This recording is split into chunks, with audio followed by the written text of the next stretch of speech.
여러분 반갑습니다. 3월 30일 수요일 매일 아침 묵상입니다. 오늘은 대속죄일 규례의 마지막 부분입니다. 오늘 이 말씀을 통해서 마음껏 깊은 깨달음, 또 은혜 있기 원하고 결단의 시간 갖기를 바랍니다. 레위기 16장 23절부터 34절까지 말씀입니다.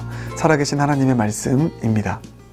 아론은 회막에 들어가서 지성소에 들어갈 때 입었던 세마포 옷을 벗어 거기 두고 거룩한 곳에서 물로 그의 몸을 씻고 자기 옷을 입고 나와서 자기의 번제와 백성의 번제를 드려 자기와 백성을 위하여 속죄하고 속죄 제물의 기름을 제단에서 불사를 것이요 염소를 아세셀에게 보낸 자는 그의 옷을 빨고 물로 그의 몸을 씻은 후에 진영에 들어갈 것이며 속죄제 수송아지와 속죄제 염소의 피를 성소로 들여다가 속죄하였은즉 그 가죽과 고기와 똥을 밖으로 내다가 불사를 것이요 불사른 자는 그의 옷을 빨고 물로 그의 몸을 씻은 후에 진영에 들어갈지니라. 너희는 영원히 이 규례를 지킬지니라. 일곱째 달 곧 그 달 10일에 너희는 스스로 괴롭게 하고 아무 일도 하지 말되 본토인이든지 너희 중에 거류하는 거류민이든지 그리하라.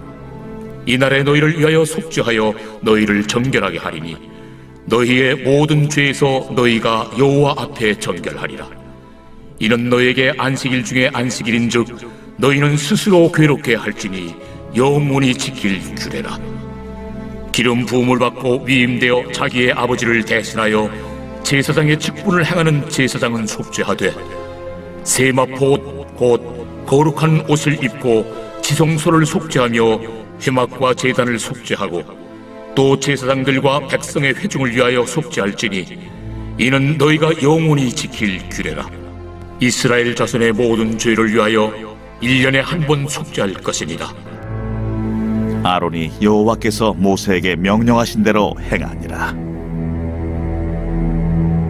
오늘 우리가 읽은 본문 말씀은 대속죄일 규례의 마지막 부분입니다. 이 마무리 단계, 뭐든지 중요한 것은 마침표를 잘 찍는 것이죠. 대속죄일 규례를 어제까지 잘 실행했습니다. 대제사장을 위한 번제와 속죄제도 드리고 온 회중을 위한 또 속죄제도 드렸습니다. 아사셀을 위한 염소 이야기를 어제 했었죠. 오늘은 이 모든 것들이 다 이제 이루어지고 이제 마무리 단계입니다. 마지막에 어떻게 마무리할 것인가. 근데 보니까 마지막에 하는 일이 번제를 드리는 일입니다. 5가지 제물 가운데서 마지막 제물이 양인데요. 이 양을 이제 번제로 드리는 장면이 나오게 됩니다. 그게 24절이죠. 거룩한 곳에서 물로 그의 몸을 씻고 자기 옷을 입고 나와서, 이게 이제 대제사장이죠. 모든 절차가 끝나고 이렇게 씻는 것입니다. 그 다음에 뭐라고 나왔죠? 자기의 번제와 백성의 번제를 드려 자기와 백성을 위하여 속죄하고 이렇게 나와 있습니다. 여러분, 대속죄일의 마지막은 번제로 드려지는 것입니다. 번제는 희생의 제사이죠. 헌신의 제사입니다. 여러분, 이 사실을 꼭 기억하시길 바라겠습니다. 대속죄일, 하나님께서 주시는 놀라운 속죄의 은혜를 공동체적으로 경험하는 놀라운 대각성, 대부흥의 날이라고 했습니다. 엄청난 은혜를 받았죠. 공동체적인 죄가 속함을 받는 엄청난 은혜를 누렸습니다. 여러분, 그 은혜의 끝마무리가 어떻게 돼야 된다고요? 번제를 드리는 것입니다. 언제까지 속죄제만 드릴 수는 없습니다. 속죄함을 받았죠. 그리고 나서 이 은혜를 받은 자가 어떻게 반응할 것인가? 번제로. 은혜 받았으니, 큰 속죄함을 누렸으니 이제 내 삶을, 내 일상으로 돌아가서, 여기 보면 몸을 씻고 자기 옷을 입는다. 그러면 대제사장의 원래 의복을 입는다라는 것입니다. 일상으로 돌아간다는 것이죠. 일상으로 돌아가면서, 은혜 받고 일상으로 돌아가면서 하는 일이 뭐라고요? 이제는 그 은혜에 반응하여 번제를 드리겠습니다. 나를 헌신하는 삶을 살겠습니다. 나를 온전히 주님께 드리는 희생의 삶을 살겠습니다. 로마서에 딱 이 12장이 그 이야기를 하고 있지 않습니까? 로마서 1장부터 11장까지는 예수 그리스도로 말미암는 대속죄의 은혜에 대한 이야기고요. 그리고 12장부터는 이제 그 은혜에 반응해서 어떻게 살 것인가 보니까 번제의 삶이더라고요. 거룩한 산 제물로 우리 자신을 드리는 영적 예배의 삶을 살라고 로마서 12장 1절, 2절이 말씀하고 있지 않습니까? 너희 몸을 하나님께서 기뻐하시는 거룩한 산 제물로 드리라. 이거죠. 번제의 삶입니다. 사랑하는 여러분, 우리 이런 큰 은혜를 받고 난 이후의 삶이 주님께 우리의 삶을 드리는 헌신의 삶, 번제의 제사를 드리는 예배의 삶으로 살아갈 수 있는 저와 여러분 되길 주님의 이름으로 축복합니다. 그래서 이 이야기와 관련해서 딱 한 사건이 떠올랐습니다. 그것은 누가복음에 나오는 10 나병 환자 이야기죠. 예수님의 은혜를 다 받습니다. 대속죄의 은혜를 받습니다. 그런데 그중 9은 그냥 돌아갑니다. 은혜만 받고 돌아가요. 속죄의 은혜만 받고 그냥 돌아갑니다. 그런데 딱 한 사람만 돌아와서 주님께 경배하죠. 번제를 드립니다. 자신의 삶을 이제 주님께 온전히 맡겨드리기로 하는 헌신의 그런 결단을 하게 되는 것이죠. 주님께서 이 한 사람을 기뻐 받으시고요. 나머지 9에 대해서 이 9은 어디 있느냐 말씀하십니다.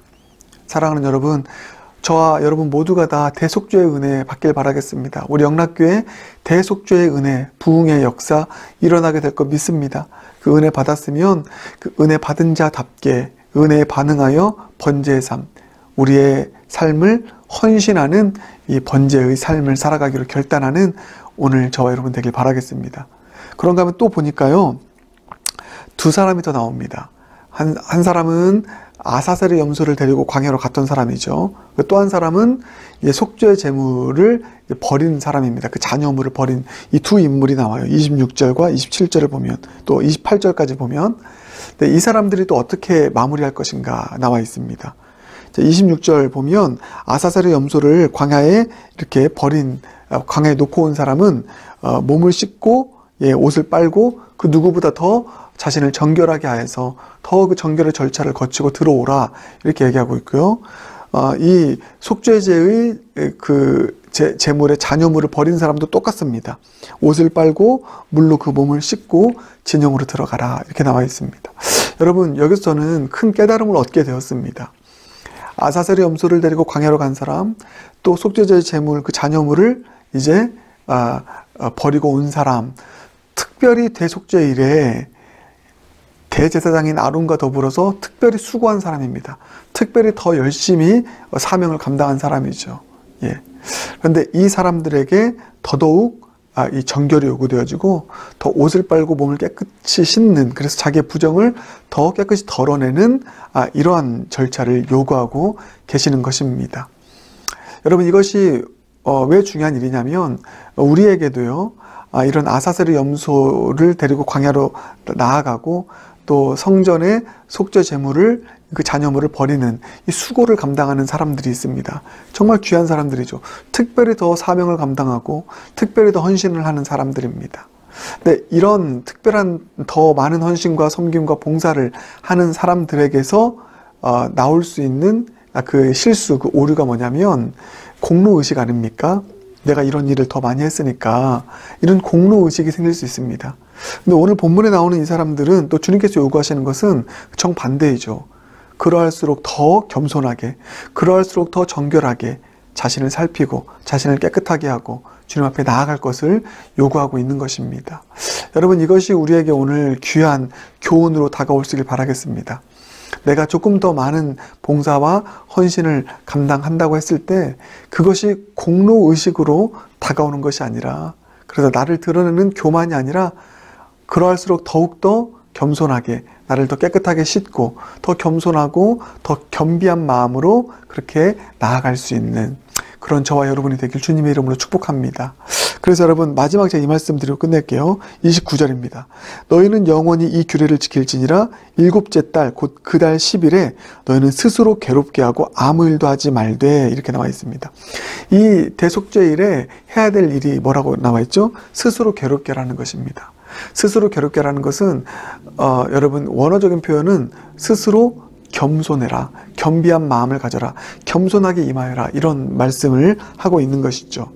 그러니까 여기에는 두 가지 의미가 있습니다. 겸손한 자가 속죄의 은혜를 받을 수 있다는 것이고요. 또 하나는 뭡니까?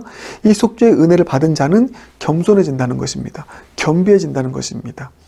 그러니까 방금 전에 말씀드렸던 아사셀의 염소를 데리고 광야를 나간 사람부터 해서 이런 자들이 더 봉사하고 더 헌신한 자들이 더 겸비하게 나아가는 것이 바로 여기와 연결되는 것 아니겠습니까? 속죄의 은혜를 더 많이 누렸으니, 더 많이 경험하였으니, 더 많이 보았으니 더 겸손해지게 되는 것이죠. 내가 정말 속죄의 은혜를 받았는지 경험했는지 아닌지를 결정하는 것은 그 기준 중에 하나는 그 이후의 삶입니다. 그 이후에 내가 공로의식에 취하였다면 속죄의 은혜를 받은 것이 아니죠. 내 의로 살아간 것이죠. 그런데 이 속죄의 은혜를 경험한 자는 그 이후의 삶이 겸손해집니다. 더욱 옷을 빨고 더욱 자기 몸을 깨끗하게 만드는 겸비함으로 나아갑니다. 우리 그런 삶을 살아가는 겸손한 저와 여러분, 속죄의 은혜를 받은 진정한 겸손한 하나님의 사람들 되길 주님의 이름으로 축복합니다. 함께 기도하겠습니다. 사랑의 주님, 우리에게 속죄의 은혜를 주신 주님께 감사드립니다. 그 은혜를 받은 자답게 은혜에 반응하여 헌신의 번제를 드리는 삶을 살아가게 하여 주시옵소서. 헌신의 번제를 드림으로 우리가 아름다운 마침표, 마무리가 좋은 그런 예배자, 인생 되게 하여 주시옵소서. 우리가 더 많이 섬기고 봉사할수록 더 정결하고 더 겸비한 마음으로, 더 순결한 마음으로 그렇게 겸손하게 설 수 있는 겸손한 하나님의 사람들 되게 하여 주시옵소서. 예수님 존귀하신 이름으로 기도드립니다. 아멘.